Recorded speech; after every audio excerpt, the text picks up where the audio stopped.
Hello everyone, this is MD Nuruddin Islam and welcome back to Tech Bangla Academy Pro.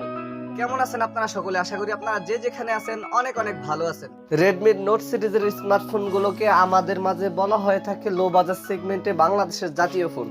তাই Redmi এবার তাদের Note সিরিজের অধীনে 12 সিরিজে আরো একটি জাতীয় ফোন লঞ্চ করতে যাচ্ছে। আর সেটি হচ্ছে Redmi Note 12R Pro স্মার্টফোনটি। প্রথমত যদি ফোনটির হাইলাইটেড বিষয় নিয়ে কথা বলি তাহলে লো বাজেট সেগমেন্টে এই ফোনটিতে ব্যবহার করা হয়েছে চমৎকার সুন্দর ডিজাইন, 120 হার্জ হায়ার রিফ্রেশ রেটের একটি অ্যামোলেড প্যানেল ডিসপ্লে আর থাকছে 48 মেগাপিক্সেলের ক্যামেরা। তো আজকের ভিডিওতে আপনাদেরকে জানাবো এই ফোনটির ফুল স্পেসিফিকেশন এন্ড সেই সাথে জানাবো ফোনটির প্রাইস এবং এর লঞ্চিং ডেট নিয়ে। আর ভিডিওটি কন্টিনিউ করলে আপনারা আরো জানতে পারবেন বাজেট রেঞ্জের ফোনটিকে আমাদের জন্য ভ্যালু ফর মানি প্রোভাইড করছে নাকি এই বাজেটে মার্কেটে আরো কোনো সেরা স্মার্টফোন বর্তমানে আছে। এই সকল প্রশ্নগুলোর উত্তর থাকবে আজকের এই ভিডিওতে, সুতরাং আমি আশা করব আপনারা ভিডিওটি স্কিপ না করে পুরো ভিডিওটি মনোযোগ সহকারে দেখবেন। তো চলুন কথা না বাড়িয়ে মূল ভিডিওতে যাওয়া যাক। ফার্স্ট অফ অল যদি ফোনটির ডিজাইন অ্যান্ড এর বিল্ড কোয়ালিটি নিয়ে কথা বলি তাহলে এতে আর নতুন করে কিছু বলার নেই।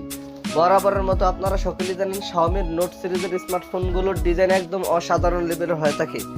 এবারও কিন্তু তার ব্যতিক্রম নয়, বিশেষ করে Xiaomi Note 12R Pro এই স্মার্টফোনটি ডিজাইন করা হয়েছে Redmi Note 12 Pro স্মার্টফোনটির মতোই। আর এই ফোনটির পেছনে ব্যবহার করা হয়েছে গ্লাস অ্যান্ড প্লাস্টিকের একটি সম্মিলিত ব্যাক প্যানেল। তবে ফোনটির পেছনে গ্লাস অ্যান্ড প্লাস্টিকের সম্মিলিত ব্যাক প্যানেল ব্যবহার করায় ফোনটিকে যখন আপনারা কভার ছাড়া ব্যবহার করবেন তখন এই ফোনটির পেছনে ইজিলি স্ক্র্যাচ পড়ে যাবে। তাই আমি রিকমেন্ডেশন করব আপনারা প্রোটেকশনের জন্য এই ফোনটির পেছনে অবশ্যই একটি কভার লাগিয়ে নেবেন। আর ভালো ব্যবহার হচ্ছে যে এই ফোনটিতে ব্যবহার করেছে IP53। ফোনটিতে IP53 ব্যবহার করায় ফোনটিতে হালকা পানির ছিটে ফোঁটা অথবা ধুলোবালি একদমই প্রবেশ করবে না। ফোনটির রিয়ার প্যানেল আসলে আপনারা একটি ক্যামেরা বাম্পারের মধ্যে পেয়ে যাবেন ডুয়াল ক্যামেরা সেটআপ। একই সাথে ফোনটির ফ্রন্ট ফারে আসলে ফুল ভিউ ডিসপ্লের মাঝখানে থাকছে একটি পাঁচচুল কাট আউট ক্যামেরা সেটআপ।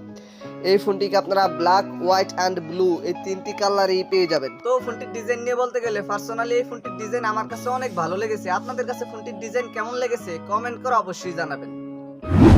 দেন সেকেন্ডলি যদি ফোনটির ডিসপ্লে নিয়ে কথা বলি তাহলে এই ফোনটিতে ব্যবহার করা হয়েছে 6.67 ইঞ্চির একটি অ্যামোলেড প্যানেলের ডিসপ্লে। তবে এই ডিসপ্লেটিতে ব্যবহার করা হয়েছে 120 হার্জ হায়ার রিফ্রেশ রেট।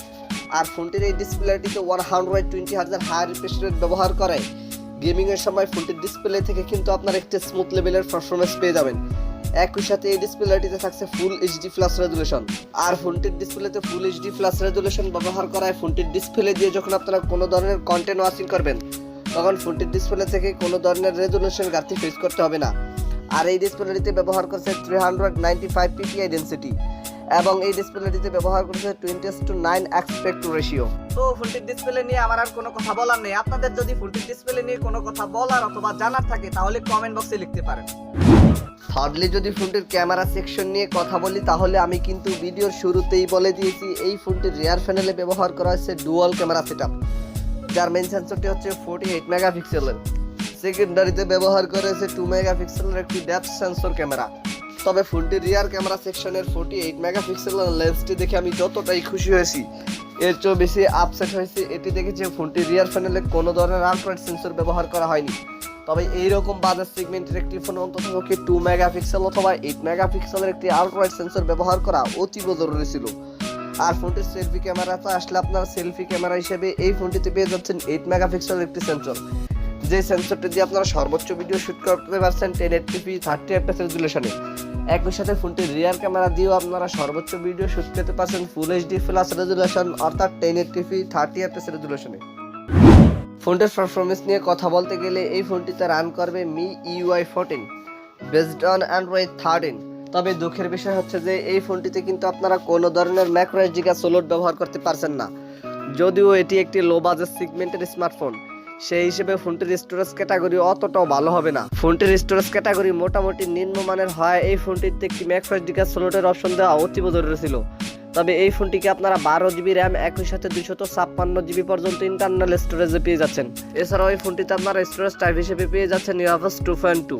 Xiaomiর ফোনগুলোর সাধারণত ডিজাইন, পারফরম্যান্স, ক্যামেরা প্রায় সকল ধরনের জিনিসই আমাদের জন্য চমৎকার কিছু হয়ে থাকে। তবে এই ক্ষেত্রে Xiaomiর ফোনগুলো কেনার সময় আমাদের একটি বড় ধরনের বাধার সম্মুখীন হতে হয়, আর সেটি হচ্ছে Xiaomiর ইউআইটি। Xiaomiর ইউআইতে যথেষ্ট সমস্যা থাকার ফলে যখন আপনারা Xiaomiর একটি ভালো স্মার্টফোন কিনবেন সেক্ষেত্রেও আপনাদেরকে কিন্তু একাধিকবার চিন্তা চিন্তা করতে হবে, কারণ আমরা দেখতে পাচ্ছি শাওমির ফোন যারা ব্যবহার করে তারা কিন্তু শাওমির ফোন থেকে যে কোনো একটি না একটি সমস্যা ফেস করতেছে।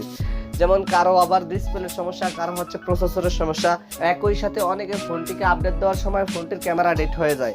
এই সকল ধরনের সমস্যাগুলো অনবরত শাওমির সাথে হয়ে যাচ্ছে। তবে আমি মনে করি শাওমি যদি তাদের এই ইউআইটির দিকে একটু নজর দিতে পারতো, সেক্ষেত্রে কিন্তু সত্যিকারই শাওমির ফোনগুলো আমাদের জন্য বাজার সেগমেন্টে দুর্দান্ত কিছু অফার করতো। কারণ বর্তমানে কিন্তু আমরা এরকম বাজার সেগমেন্টে রিয়েলমির স্মার্টফোনগুলো দেখতে পারি। যদিও রিয়েলমির স্মার্টফোনগুলোতে শাওমির তুলনায় পারফরমেন্স কম দিয়ে থাকে, সেহেতু রিয়েলমির ফোন থেকে আমরা একটি স্টেবল পারফরমেন্স পেয়ে যাই, কারণ রিয়েলমির ইউআইগুলো হচ্ছে একটি ক্লিন ইউআই। ফোনটির ব্যাটারি অ্যান্ড চার্জার নিয়ে কথা বলতে গেলে এই ফোনটিতে ব্যবহার করেছে 5000 মিলিঅ্যাম্পিয়ার একটি সুবিশাল মাপের ব্যাটারি। আর এই ব্যাটারিটা হচ্ছে একটি লিথিয়াম পলিমার ব্যাটারি, যাতে ব্যাকআপের জন্য ব্যবহার করেছে 33 ওয়াটের একটি ফাস্ট চার্জার। এছাড়া সিকিউরিটি হিসেবে ফোনটিতে থাকছে সাইড মাউন্টেড ফিঙ্গারপ্রিন্ট।